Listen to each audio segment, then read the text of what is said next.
আসসালামু আলাইকুম। এটিএন বাংলার সংবাদে সবাইকে স্বাগত জানাচ্ছি। আমি নাইম ফাথুম মুবিন। শুরুতেই সংবাদ শিরোনাম। ব্যালট বিপ্লবের মাধ্যমে আওয়ামী ফ্যাসিবাদের কবর রচনার হুঁশিয়ারি নাগরিক কমিটির। কয়েকটি দল তারুণ্যের স্পিরিট ধারণে ব্যর্থ, মন্তব্য ক্রীড়া উপদেষ্টার।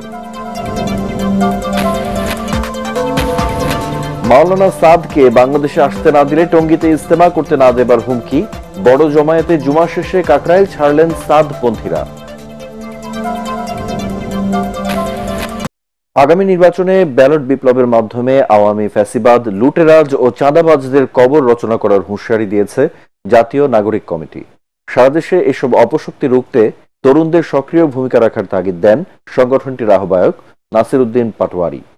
জুলাই বিপ্লবের ১০০ দিন পূর্তিতে বিকেলের কেন্দ্রীয় শহীদ মিনারের সমাবেশে তারা বলেন, জুলাই অগাস্টের গণহত্যার বিচার না হওয়া পর্যন্ত আওয়ামী লীগ রাজনৈতিক কর্মকাণ্ড ও নির্বাচনে অংশ নিতে পারবে না। রিপোর্ট আদ্দিন সজীবের। এই চিত্র এখনো ভোলেনি বাংলার মানুষ। বৈষম্য বিরোধী ছাত্র আন্দোলনে এদেশের এই ছাত্র জনতাকে যে নির্মমভাবে হত্যাযজ্ঞে মেতেছিল আওয়ামী লীগ সরকার, তারই পরিণতিতে পতন হয় স্বৈরশাসনের। নতুন বাংলাদেশ গড়ার স্বপ্ন দেখে তরুণরা। বিভিন্ন রাজনৈতিক দলের নানামুখী কথা আর জনগণের আকাঙ্ক্ষার মধ্যে এখন পার্থক্য স্পষ্ট। কেন্দ্রীয় শহীদ মিনারে ঐক্যমতের তাগিদ জাতীয় নাগরিক কমিটির। আমাদের প্রায় ২,০০০ শহীদ আর আমাদের ৩৫-৩৬,০০০ বা ৩৭,০০০-এর মতো আহত। এই ৪০,০০০ মানুষের দায়িত্ব নিতে কত টাকা লাগে? এই টাকাটা কি আমাদের কাছে নাই? রাষ্ট্রের কোষাগার কি এতই খালি হয়ে গেছে? আমাদের রাজনৈতিক দলগুলোর দায়িত্ব আছে, তারা বড় বড় কথা বলতেছে, কিন্তু তাদের পাশে দাঁড়ানোর ক্ষেত্রে নাই। বাংলাদেশের জনগণকে যারা খুন করে, বাংলাদেশের জনগণের প্রতি যাদের ন্যূনতম সম্মান নেই, বাংলাদেশের ভোটাধিকার, জনগণের রাইটসের প্রতি যাদের ন্যূনতম কোনো সম্মান শ্রদ্ধাবোধ নাই, তাদেরকে যারা সাপোর্ট করবে তাদেরকেও আমরা সেই কাতারে ফেলে দেব। ফ্যাসিবাদের দোসরদের যারা পুনর্বাসন করছে তাদের সতর্ক করে দিয়ে নাগরিক কমিটি বলছে, চাঁদাবাজ নিপীড়কদের বিরুদ্ধে রুখে দাঁড়াতে হবে। ব্যালট বিপ্লবের মাধ্যমে থামাতে হবে তাদের।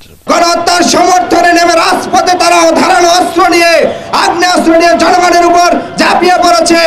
অতএব এই আওয়ামী লীগের বিচার করতে হবে এবং যতক্ষণ পর্যন্ত সুষ্ঠু তদন্তের মাধ্যমে আওয়ামী লীগের বিচার করা হবে না, ততক্ষণ পর্যন্ত বাংলাদেশে আওয়ামী লীগের সাংগঠনিক কার্যক্রম কিংবা আওয়ামী লীগের নির্বাচনে অংশগ্রহণ করা থেকে আমাদেরকে বিরত রাখতে হবে।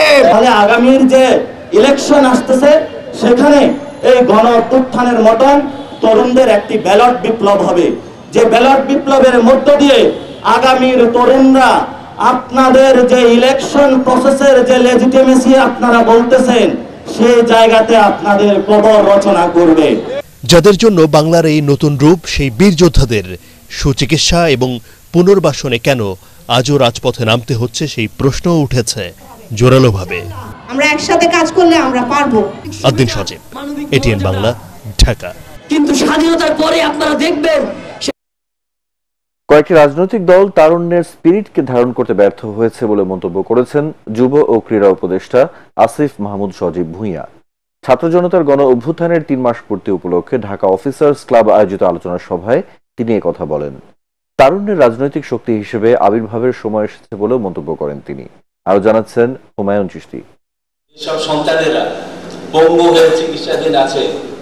ছাত্র জনতার গণ অভ্যুত্থানের ৩ মাস পূর্তি উপলক্ষে রাষ্ট্র ও প্রশাসনের সর্বস্তরে বৈষম্য নিরসনে অন্তর্বর্তী সরকারের কার্যক্রম মূল্যায়নে এই সভার আয়োজন করে অফিসার্স ক্লাব ঢাকা। এতে বর্তমান সরকারের বিভিন্ন কাজের সমালোচনার পাশাপাশি পরামর্শও দেন আলোচকরা।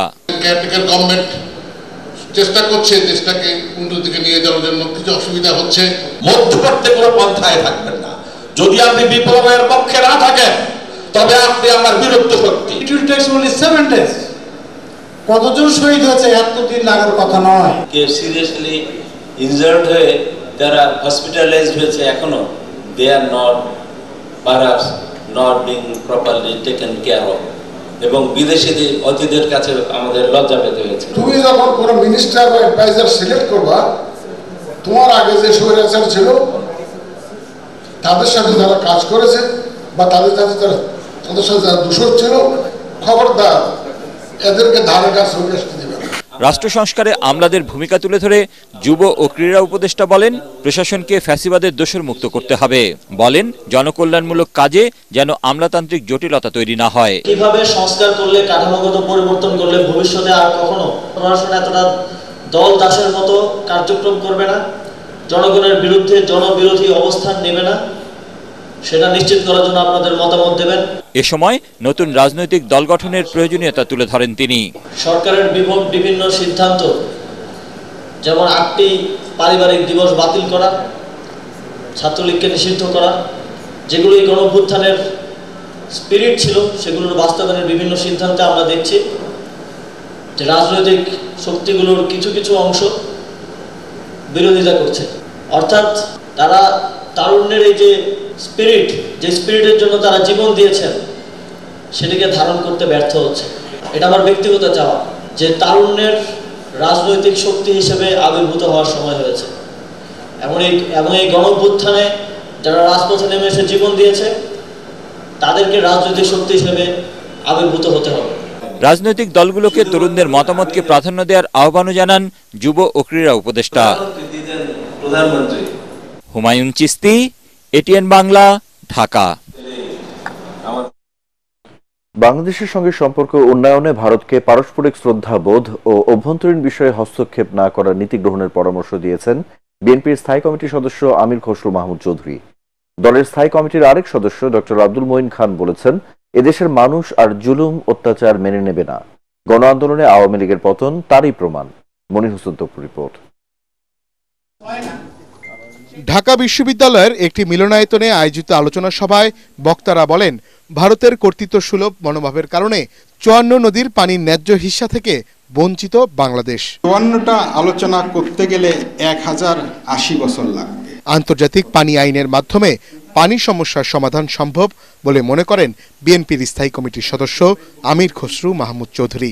বাংলাদেশের ভিতরে আমাদের সিকিউরিটি অসুবিধা হচ্ছে, হিন্দু মুসলমানের প্রবলেম হচ্ছে, তারপরে ফান্ডামেন্টালিস্ট ইস্যু আছে। এই বগিম্যান ক্রিয়েট করার পিছনে একটা উদ্দেশ্য আছে আবার। সেই উদ্দেশ্য হচ্ছে বাংলাদেশে একটি গোষ্ঠীকে, একটি ব্যক্তিকে, একটি দলকে অব্যাহতভাবে ক্ষমতায় রেখে তাদের স্বার্থ সিদ্ধি করা। এ সময় তত্ত্বাবধায়ক সরকারের সাবেক উপদেষ্টা হোসেন জিল্লুর রহমান বলেন, বাংলাদেশের চাহিদাকে প্রাধান্য দিয়ে ভারতের চাহিদাকে বিবেচনা করতে হবে। ভারতের চাহিদার বিষয়টা প্রথম পাঠ হওয়া উচিত নয়। প্রথম পাঠ হতে হবে বাংলাদেশের চাহিদাগুলো কি। এদিকে 7 নভেম্বর উপলক্ষে মিরপুর মাজার প্রাঙ্গণে আয়োজিত আলোচনা সভায় কথা বলেন বিএনপির স্থায়ী কমিটির সদস্য এবং সাবেক মন্ত্রী ডক্টর আব্দুল মঈন খান। 1990-91 এর যে স্বৈরাচার বিরোধী আন্দোলনের ইতিহাস এবং সর্বশেষ 2024 সালের জুলাই আগস্টের বিপ্লবের যে ইতিহাস, সেই সব ইতিহাস একই সূত্রে গঠিত। এই সূত্রটি হচ্ছে অত্যন্ত স্পষ্ট। বাংলাদেশের মানুষ ভোট দিতে চেয়েছে, তারা 71 সাল থেকে ভোট দিতে চেয়েছে, গণতন্ত্র চেয়েছিল। তিনি আরো বলেন, বাংলাদেশের তরুণদের বিপদগামী করতে পারেনি আওয়ামী লীগ। মনির হোসেন তপু, এটিএন বাংলা, ঢাকা। বিদেশি শক্তিকে ভুল বুঝিয়ে আবারও ক্ষমতায় আসার স্বপ্ন দেখছে ফ্যাসিস্ট আওয়ামী লীগ। মাওলানা ভাসানীর 48তম মৃত্যুবার্ষিকী উপলক্ষে বিকেলে শাহবাগে গণসংহতি আন্দোলনের কেন্দ্রীয় সমাবেশে অভিযোগ করেন দলটির প্রধান সমন্বয়ক জুনায়েদ সাকি। ট্রাম্পের পোস্টার নিয়ে মিছিল করে ক্ষমতায় আসা যাবে না উল্লেখ করে তিনি বলেন, ফ্যাসিবাদকে বাংলার জনগণ আর কখনোই বরদাস্ত করবে না। ভারতকে কোনো রাজনৈতিক দলের দোসরের ভূমিকায় বাংলার মানুষ দেখতে চায় না জানিয়ে দেশটিকে জনগণের মনোভাব বোঝার আহ্বান জানান তাকি। দ্রব্যমূল্য কমাতে দ্রুত ব্যবস্থা নেওয়ার পাশাপাশি আগামী নির্বাচনের রোডম্যাপ ঘোষণার দাবিও জানানো হয় সমাবেশ থেকে।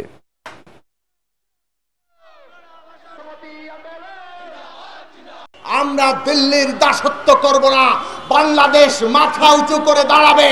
ন্যায্যতা আর অধিকারের সমতার ভিত্তিতে সুসম্পর্ক রাখতে যদি চান, সুসম্পর্ক থাকবে। বাংলাদেশে আর কোনোভাবেই ফ্যাসিবাদের পুনরুত্থান চাই না। ফ্যাসিস্টরা নানাভাবে তারা এখনো ষড়যন্ত্র করছে। অর্থনৈতিক সংকট, দ্রব্যমূল্য, মানুষের আয়ের সাথে ব্যয়ের সঙ্গতি নেই, খেটে খাওয়া মানুষ বিপদে আছে। সংস্কৃতি উপদেষ্টা মোস্তফা সরোয়ার ফারুকী পদত্যাগ না করলে কঠোর কর্মসূচি দেবার হুঁশিয়ারি দিয়েছেন ইসলামী আন্দোলন বাংলাদেশের সিনিয়র নায়েবে আমির মুফতি সৈয়দ মোহাম্মদ ফয়জুল করিম। রাজধানীর বাবুবাজারে জুলাই বিপ্লবে গণহত্যার বিচার, দুর্নীতিবাজদের গ্রেপ্তার ও ইসলামী সমাজভিত্তিক কল্যাণ রাষ্ট্র প্রতিষ্ঠার দাবিতে গণসমাবেশে তিনি এসব কথা বলেন। তার অভিযোগ, ক্ষমতায় আসার জন্য বিএনপি এখন ইউ টার্ন নিচ্ছে। একই সাথে অন্তর্বর্তী সরকারের কাছে সংখ্যানুপাতিক নির্বাচন ব্যবস্থার আহ্বান জানান ইসলামী আন্দোলনের এই নেতা। কোন যোগ্যতার কারণে ফারুকী সাহেব তিনি উপদেষ্টা হলেন, এই জাতি জানতে চায়। আমি ডক্টর ইউনূস সাহেবকে বলবো, আপনি আন্দোলন করেন নাই, আপনি সংগ্রাম করেন নাই, আপনি রক্ত দেন নাই, আপনার জীবন যায় নাই, আপনার পরিবারের কেউ শহীদ হয় নাই, আপনার দলের কেউ আহত হয় নাই, এদেশের হাজার মানুষ শহীদ হয়েছে। ফারুকী সহ যে সমস্ত বিতর্কিত উপদেষ্টা আছে, যদি অবিলম্বে তাদেরকে পদত্যাগ করতে বাধ্য না করেন, তাহলে আপনার বিরুদ্ধে কর্মসূচি বাধ্য হব। আসতে না দিলে টঙ্গীতে এবার কোনো ইজতেমা করতে দেওয়া হবে না বলে হুঁশিয়ারি দিয়েছেন তার অনুসারীরা। শুক্রবার রাজধানীর কাকরাইল মসজিদে অবস্থান নিয়ে নিজেদের এই সিদ্ধান্তের কথা জানান তারা। এর আগে কাকরাইল মসজিদে ঢুকতে না দেওয়ায় জুবাইরপন্থীদের ঘোষণা প্রতিহত করে জুম্মার নামাজের আগেই মসজিদে অবস্থান নেন মাওলানা সাদের অনুসারীরা। এ সময় তারা বলেন, একটি কুচক্রী মহল বিধর্মীদের স্বার্থ পূরণে মাদ্রাসার শিক্ষার্থীদের ব্যবহার করে তাবলিগকে প্রশ্নবিদ্ধ করছে। আরো জানাচ্ছেন মুশফিকুর রহমান। নানা হুমকি ও আশঙ্কার পর অবশেষে কাকরাইল মসজিদে অবস্থান নেন মাওলানা সাদের অনুসারীরা। পূর্ব ঘোষিত কর্মসূচিতে যোগ দিতে সকাল থেকেই কাকরাইলে ঢল নামে মুসল্লিদের। কাকরাইল মসজিদ দখলে রাখার ঘোষণা থেকে সরে দাঁড়িয়ে সকাল ৮টার আগেই মসজিদ প্রাঙ্গণ ত্যাগ করেন তাবলিগের জুবাইরপন্থীরা। এ সময় বিশ্ব ইজতেমার প্রথম পর্ব তাদের জন্য নির্ধারণ ও মাওলানা সাদ কান্দেলভিকে ইজতেমায় অংশ নেওয়ার অনুমতি দিতে সরকারের কাছে দাবি জানান অনুসারীরা। কেন বৈষম্যর কারণে এ দেশে এখনো মসজিদ ভাগ করবে, তারা বেশি সময় নেবে, আমাদের কম সময় দেবে? আমরা কি বাংলাদেশি না?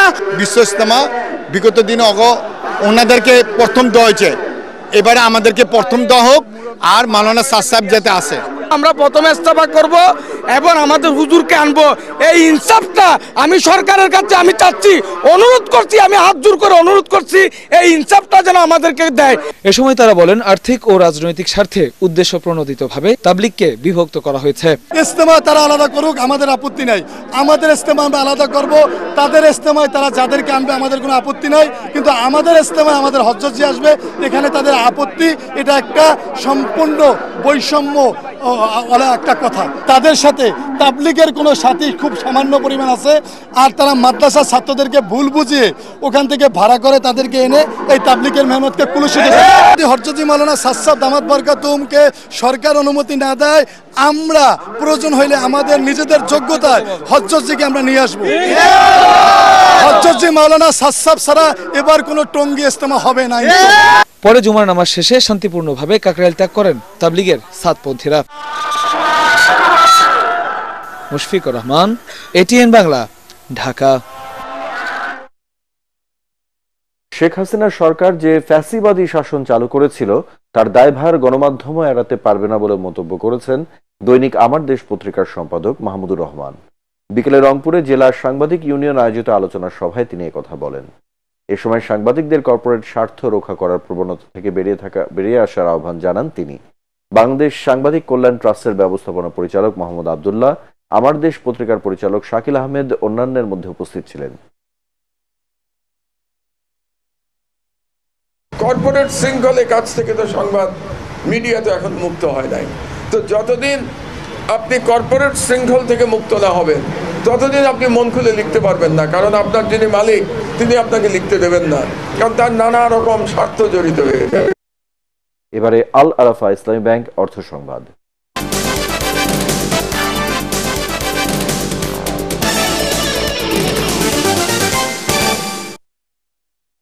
ভারত হয়ে বাংলাদেশে আনুষ্ঠানিকভাবে বিদ্যুৎ রপ্তানি শুরু করেছে নেপাল। এর মাধ্যমে ভারতের পর তৃতীয় কোনো দেশে প্রথমবারের মতো বিদ্যুৎ রপ্তানি শুরু করল দেশটি। ত্রিপক্ষীয় চুক্তির অধীনে বাংলাদেশের কাছে 40 মেগাওয়াট বিদ্যুৎ রপ্তানি করবে নেপাল। ভার্চুয়াল অনুষ্ঠানে 3 দেশের সংশ্লিষ্ট মন্ত্রীদের উপস্থিতিতে এই কার্যক্রম শুরু হয়। অনুষ্ঠানে বাংলাদেশের বিদ্যুৎ জ্বালানি উপদেষ্টা ফাউজুল কবির খান, ভারতের বিদ্যুৎ মন্ত্রী মনোহর লাল ও নেপালের জ্বালানি মন্ত্রী দীপক খাডকা অংশ নেন। চুক্তি অনুযায়ী নেপাল প্রতি বছর 15 জুন থেকে 15 নভেম্বর পর্যন্ত ভারতের ভেতরের সঞ্চালন লাইন দিয়ে বাংলাদেশে 40 মেগাওয়াট বিদ্যুৎ রপ্তানি করবে। প্রতি ইউনিট বিদ্যুতের দাম নির্ধারণ করা হয়েছে 6.4 সেন্ট।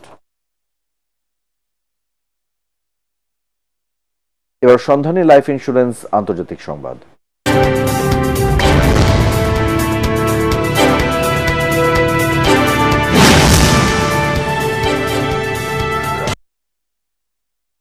শ্রীলঙ্কার পার্লামেন্ট নির্বাচনে সংখ্যাগরিষ্ঠতা পেয়েছে দেশটির নতুন প্রেসিডেন্ট অনুরা কুমারা দিশানায়েকের নির্বাচনী জোট ন্যাশনাল পিপলস পাওয়ার এনপিপি।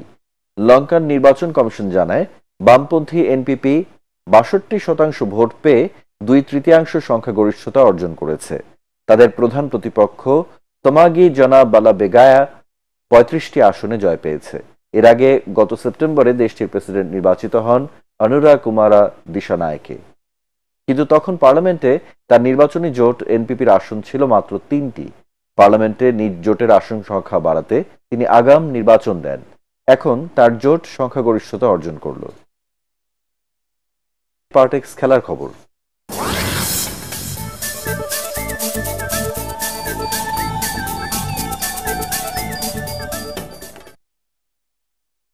কোনো অনিয়ম দুর্নীতি হয়নি, বরং ক্রীড়া পরিদপ্তরকে ধ্বংস করতেই সাবেক পরিচালক আনম তরিকুল ইসলাম নানা ষড়যন্ত্র করেছেন, এমন অভিযোগ 2 পরিচালক ফেরদৌস আলম এবং আলিমুজ্জামানের। জবাবে তৎকালীন পরিচালক বলেন, নিয়ম বহির্ভূতভাবে তিনি অর্থ দিতে অস্বীকৃতি জানানোর কারণেই তার বিরুদ্ধে চক্রান্ত শুরু হয়েছে। ক্রীড়া পরিদপ্তরের অনিয়ম নিয়ে এস এম আশরাফের বিশেষ রিপোর্টের আজ থাকছে শেষ পর্ব।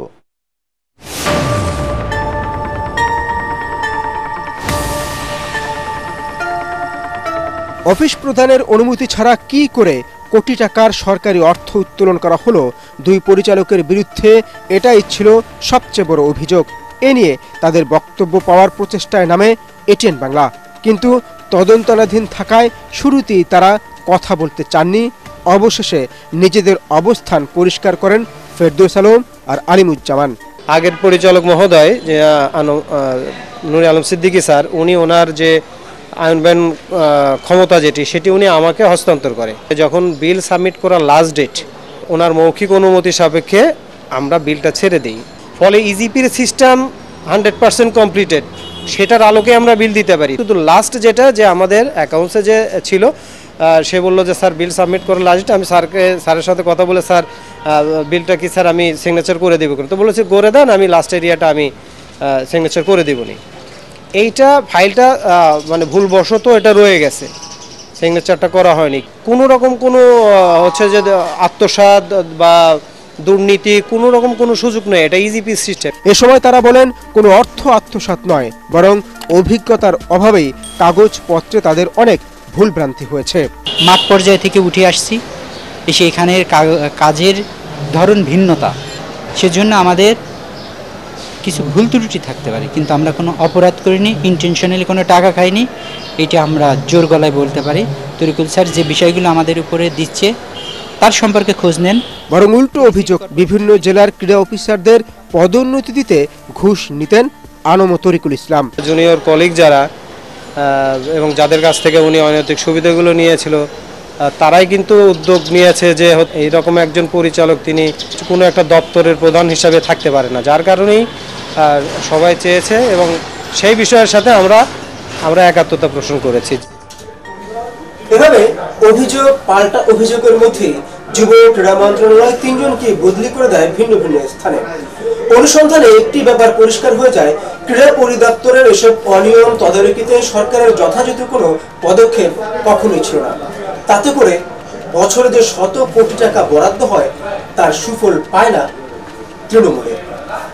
S M Ashraf, ATN Bangla, Dhaka. FIFA আন্তর্জাতিক প্রীতি ফুটবল ম্যাচে শনিবার মালদ্বীপের মুখোমুখি হবে বাংলাদেশ। বসুন্ধরার কিংস অ্যারেনায় খেলা শুরু হবে সন্ধ্যা 6টায়। এর আগে প্রথম ম্যাচে অতিথিদের কাছে 1-0 গোলে হেরে যায় হাভিয়ের ক্যাব্রেরার দল। নিজেদের রণকৌশল ঠিক করতে রুদ্ধদ্বার অনুসরণ করেন লাল সবুজ দলের প্রতিনিধিরা। সেখানে গণমাধ্যমের প্রবেশে অনুমতি দেয়া হয়নি। স্বাগতিকদের সবচেয়ে বড় দুশ্চিন্তা আক্রমণ ভাগ নিয়ে। প্রতিপক্ষের রক্ষণে গিয়ে গোল করতে পারছেন না স্ট্রাইকাররা। আরও একটি পরাজয় হলে কোচ হিসেবে এটাই হতে পারে কাবরেরার শেষ ম্যাচ। ডিসেম্বরে তার সাথে চুক্তি শেষ হচ্ছে বাফুফের। শেষ করার আগে সংবাদ শিরোনামগুলো এক নজরে আরেকবার। ব্যালট বিপ্লবের মাধ্যমে আওয়ামী ফ্যাসিবাদের কবর রচনার হুঁশিয়ারি নাগরিক কমিটির। কয়েকটি দল তারুণ্যের স্পিরিট ধারণে ব্যর্থ, মন্তব্য ক্রীড়া উপদেষ্টার। মাওলানা সাদকে বাংলাদেশে আসতে না দিলে টঙ্গীতে ইজতেমা করতে না দেবার হুমকি। বড় জুমায়েতে জুমা শেষে কাকরাইল ছাড়লেন সাদপন্থীরা। পরবর্তী সংবাদ দেখার আমন্ত্রণ জানিয়ে এখনকার মতো শেষ করছি। এটিএন বাংলার সংবাদ ইউটিউবে দেখতে ব্রাউজ করুন youtube/ATN Bangla News। ধন্যবাদ।